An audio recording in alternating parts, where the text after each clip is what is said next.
বন্ধুরা আমার, সকল নবীদেরকে আল্লাহ তাআলা মুজিজা দিয়েছেন কম বেশি, অলৌকিক ক্ষমতা আল্লাহ তাআলা দিয়েছেন কম বেশি।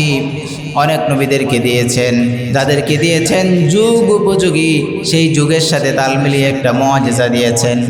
যেমন মূসা আলাইহিস সালামের জামানায় জাদুর প্রচলন ছিল। জাদুবিদ্যায় মানুষ পারদর্শী ছিল। সারা দেশের মধ্যে তুলপাড় লেগে যেত যে কার চেয়ে বড় জাদুঘর কে বড় বড় জাদু প্রদর্শন করতে পারে। আল্লাহ পাক রব্বুল আলামিন জাদুর মতোই, জাদু নয় জাদুর মতোই একটা ক্ষমতা, অলৌকিক ক্ষমতা আল্লাহ তাআলা মূসা আলাইহিস সালামকে দান করেছিলেন। সেটা কি? সূরাতুত তাহার মধ্যে আল্লাহ তাআলা বলেন, ওয়ামা তিলকা বিয়ামিনিকা ইয়া মূসা, হে মূসা তোমার হাতে ওটা কি? মূসা আলাইহিস সালাম বললেন, ক্বালা হিয়া আসাই আতাওয়াক্কাউ আলাইহা ওয়া আহুশু বিহা আলা গনামি ওয়া লিয়া ফিহা মাআরিবু উখরা। আল্লাহ জিজ্ঞাসা করলেন, কি মূসা তোমার হাতে কি? উত্তর কি? ইয়া আসায়া, এটা আমার লাঠি। উত্তর শেষ না? শেষ কি না? উত্তর শেষ। মূসা আলাইহিস সালাম উত্তর শেষ না করে আরো লম্বা চড়া উত্তর দিলেন। কেন দিলেন? মানুষ যখন তার মহব্বতের কারো সাথে কথা বলে তখন কথা লম্বা করতে চায়, আছে না নাই? এটা বোঝা যায় যুবকদেরকে দেখলে বোঝা যায়। মোবাইল যে কানে ধরে রাখছে, মোবাইলও গরম হয়ে যা, কানও গরম হয়ে যা, রাতও শেষ হয়ে যা, মাগার আলাপ আলোচনা কথা বলে তৃপ্তি মিটে না তার। চিন্তা করছেন? এখানেও তো একটা মজা শয়তানে লাগাইছে। এই মজাটা শয়তানে লাগায়, কথা লম্বা করতে চায়। প্রিয়জনের সাথে কথা বলে মন ভরে না, প্রতিদিন রাতে কথা বলে 1 মিনিটও ঘুমায় না। এমন যুবক আছে না নাই? আরে যে আল্লাহ তাআলা হায়াত দিলেন, সে আল্লাহর কুদরতি কদমে কোনো খবর নাই সেজদা দেওয়ার, আল্লাহর সাথে কথা বলার খবর নাই। দুনিয়ার এই পচা গান্দা দুনিয়ার জন্য মানুষ পাগল। ঠিক তদ্রূপ নবী রাসূলুল্লাহ আল্লাহ তাআলার পাগল ছিলেন। মূসা আলাইহিস সালাম আল্লাহ তাআলার মাহবুব ছিলেন, আল্লাহ তাআলার প্রিয় ছিলেন। এজন্য আল্লাহ তাআলার সাথে কথাকে লম্বা করতে চাইলেন। লম্বা করে তিনি বললেন, ইয়া আসায়া, এটা আমার লাঠি, এই লাঠি দিয়ে বর করে চলি এবং এই লাঠি দিয়ে বৃক্ষপত্র অর্থাৎ গাছের পাতা পেরে আমার ছাগলকে খাওয়াই। শুধু তাই না, এই লাঠি দিয়ে আমি আরো অনেক অনেক অমুক তুমুক অন্য কাজ করি। অনেক লম্বা উত্তর দিলেন। ভাই আমার বন্ধুরা আমার, আল্লাহ তাআলা বললেন, হে মূসা লাঠিটা তুমি ছেড়ে দাও। লাঠি ছেড়ে দেওয়ার সাথে সাথে এই লাঠি বড় অজগর সাপে পরিণত হয়ে গেল। সকলে বলি সুবহানাল্লাহ। বিস্তারিত আলোচনা কোরআনে এসেছে, বিস্তারিত বলার সময় নেই, সংক্ষিপ্ত আকার বলছি। এই লাঠি ছেড়ে দেওয়ার সাথে সাথে অজগর সাপ হয়ে যেত। আমরা জানি সকলে এই ঘটনা। এমন সাপ হতো, ফেরাউন সহ তার দল বল থরথর কাঁপতে থাকতো। ফেরাউন যখন দেখলো যে সর্বনাশ করছে, মূসা তো ফেরাউন মনে করলো যে সে তো বড় জাদুকর হয়ে আসলো। সে কি করলো? তার দেশের সব জাদুকররে খবর দিয়ে বিশাল বিশাল জাদু বানাইলো। মূসা আলাইহিস সালামের লাঠি ছাড়ার সাথে সাথে সাপ হয়ে জাদুকরদের সব জাদু খেয়ে ফেললো। সুবহানাল্লাহ। ঘটনা আমরা শুনছি না? ইনশাআল্লাহ ঘটনা বলা উদ্দেশ্য না। মূসা আলাইহিস সালামকে মুজিজা দিয়েছিলেন, কারণ ওই জমানায় জাদুবিদ্যার প্রচলন ছিল। মূসা আলাইহিস সালামকে এমন একটা মুজিজা দিলেন যা সব জাদুর চেয়ে বড় জাদুর বাপ ছিল। যা জাদুকররা সবাই এই জাদুর কাছে, মূসা আলাইহিস সালামের লাঠির কাছে তারা মাথা নত করতে বাধ্য হলো। ভাইরা আমার, বন্ধুরা আমার, হযরত দাউদ আলাইহিস সালামের জমানায় কর্মকারিত্বের মুজিজা, কর্মকারিত্বের প্রচলন ছিল।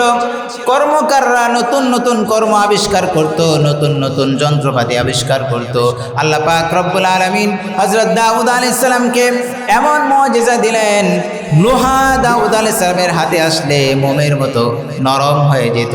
তিনি হাত দিয়ে কোনো রকম প্রসেস না করেই নিজের হাতেই তিনি ইচ্ছে মতো তিনি অনেক কিছু বানাতে পারতেন। লোহার বর্ম বানাতেন, জিনিসপত্র বানাতেন। সুবহানাল্লাহ। আল্লাহ তাআলা কোরআনে এটা বলেছেন, ওয়ালাকাদ আতাইনা দাউদা মিন্না ফাদলা ইয়া জিবালু আওবি মাহু ওয়াত-তায়র ওয়া আলান্না লাহুল হাদীদ। এই যে আল্লাহ তাআলা বলেন আলান্না লাহুল হাদীদ, লোহাকে তার হাতে মোমের মতো নরম করে দিয়েছে। সুবহানাল্লাহ। সব কর্মকাররা হতবাক, কেউ আর এটা করতে সক্ষম হলো না, এটার সাথে কুলে উঠতে পারলো না। শুধু তাই না, ঈসা আলাইহিস সালামের জমানায় ডাক্তারি বিদ্যার প্রচলন ছিল। এই জন্য আল্লাহ তাআলা ঈসা আলাইহিস সালামকে এমন একটা মুজিজা দিলেন, জন্মন্ধ, জন্ম থেকে চোখ অন্ধ, ওই জন্মন্ধের চোখের মধ্যে হাত বুলিয়ে দিতেন, আল্লাহ তাআলা চোখকে ভালো করে দিতেন। সুবহানাল্লাহ। শুধু তাই না, কবরের পাশে গিয়ে তিনি যদি বলতেন বিইজনিল্লাহ, আল্লাহর হুকুমে দাঁড়িয়ে যাও, যত আগের কবরই থাক না কেন, যত শত শত বছরের আগের কবর থাক না কেন, ওই মৃত ব্যক্তি কবর থেকে জীবিত হয়ে জমিনের মধ্যে দাঁড়িয়ে যেত। সুবহানাল্লাহ। সব ডাক্তাররা এই মুজিজার কাছে হার মানতে বাধ্য হলো, কোন ডাক্তাররা এই প্রসেস আর করতে পারলো না। ভাইরা আমার, বন্ধুরা আমার, আমার আপনার নবী, বিশ্ব নবী, প্যারা নবী মুহাম্মদুর রাসূলুল্লাহ সাল্লাল্লাহু আলাইহি ওয়াসাল্লামের যুগে সাহিত্যের প্রচলন ছিল। কিসের প্রচলন? সাহিত্য। মানুষ সাহিত্য নিয়ে বড়াই করত যে আমি এত বড় সাহিত্যিক, আমার সাথে কেউ কোলাতে পারবে না। ভাইরা আমার, বন্ধুরা আমার, এই জন্য আল্লাহ পাক রব্বুল আলামিন আমার আপনার নবী বিশ্ব নবীকে সাহিত্যপূর্ণ আল কোরআন দান করলেন। এই কোরআনের সাহিত্যের কাছে সকল সাহিত্যিকদের সাহিত্য হার মানতে বাধ্য হলো, কেউ আর কোলাতে পারলো না। যা আমি বলেছি আপনাদের সামনে, কোরআনের ছোট এক লাইনের সূরার মতো একটা সূরাও কেউ বানাতে পারলো না। শুধু তাই না, অতীতেও পারে নাই, কিয়ামত পর্যন্ত এই চ্যালেঞ্জ কোরআনে লেখা আছে, কেউ কোলাতে পারে নাই। এই চ্যালেঞ্জের মোকাবেলা কিয়ামত পর্যন্ত আর কেউ করতে পারবেও না। কথা ঠিক না বেঠি? ভাইরা আমার, বন্ধুরা আমার, পার্থক্য কি?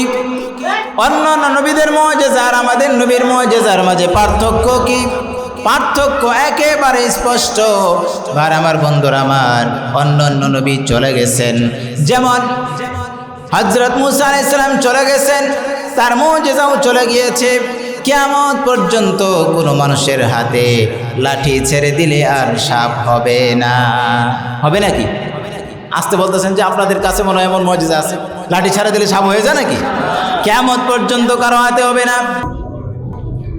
হযরত দাউদ আলাইহিস সালাম, লোহা তার হাতে গেলে মোমের মতো গলে যেত, তিনি চলে গেছেন। বার আমার, তার মুজিজাও চলে গেছে। কিয়ামত পর্যন্ত কারো হাতে লোহার মোমের মতো নরম হবে না। বার আমার, বন্ধুরা আমার, হযরত ঈসা আলাইহিস সালাম চলে গেছেন, তার মুজিজাও চলে গেছে। কিয়ামত পর্যন্ত কোনো মানুষ কবরের সামনে গিয়ে বিইজনিল্লাহ বলতে বলতে মরে গেলেও কবরের মানুষ জিন্দা হয়ে দাঁড়াবে না। কথা ঠিক না বেটি? জন্মন্ধের চোখে হাত বুলালে, কিয়ামত পর্যন্ত কোনো মানুষ হাত বোলালে জন্ম অন্ধ, ওই তা অন্ধ চোখ আর ভালো হবে না। অর্থাৎ তিনিও চলে গেছেন, তার মুজিজাও চলে গেছে। কথা ঠিক না বেটি? কিন্তু ভাইরা আমার, আমার আপনার নবী বিশ্ব নবী প্যারা নবী মুহাম্মদুর রাসূলুল্লাহ, সকলে বলি সাল্লাল্লাহু আলাইহি ওয়াসাল্লাম, 1450 বছর আগে চলে গেছেন, কিন্তু তার মুজিজা আল কোরআনুল কারীম, তার জিন্দা মুজিজা এখনো আমাদের হাতে আছে না নাই? জোরে বলেন, আছে না নাই? শুধু এখন আছে না কিয়ামত পর্যন্ত থাকবে? কিয়ামত পর্যন্ত থাকবে। এই চ্যালেঞ্জ আল্লাহ তাআলা নিজেই করেছেন। আল্লাহ পাক রব্বুল আলামিন কোরআনে বলেন, ইন্না নাহনু নাযালনা যিকরা ওয়া ইন্না লাহু লাহাফিজুন। নিশ্চয়ই এই কোরআন আমি আল্লাহ অবতীর্ণ করেছি, আর এই কোরআনের হেফাজতের দায়িত্ব আমি আল্লাহ আমার কুদরতি হাতের মধ্যে রেখে দিয়েছি। সুবহানাল্লাহ। এই কোরআন হেফাজতের দায়িত্ব কে নিছেন? জোরে বলতে হবে, কে নিছেন? আল্লাহ তাআলা নিছেন। সুতরাং অতীতেও কেউ পারে নাই কোরআনের সাথে মোকাবেলা করে। কিয়ামত পর্যন্ত যত বড় জালেম আসুক না কেন, যত বড় আল্লাহর দুশ্মন আসুক না কেন কোরআনের সাথে মোকাবেলা করে কোলাতে পারবে না। কথা ঠিক না বেটি?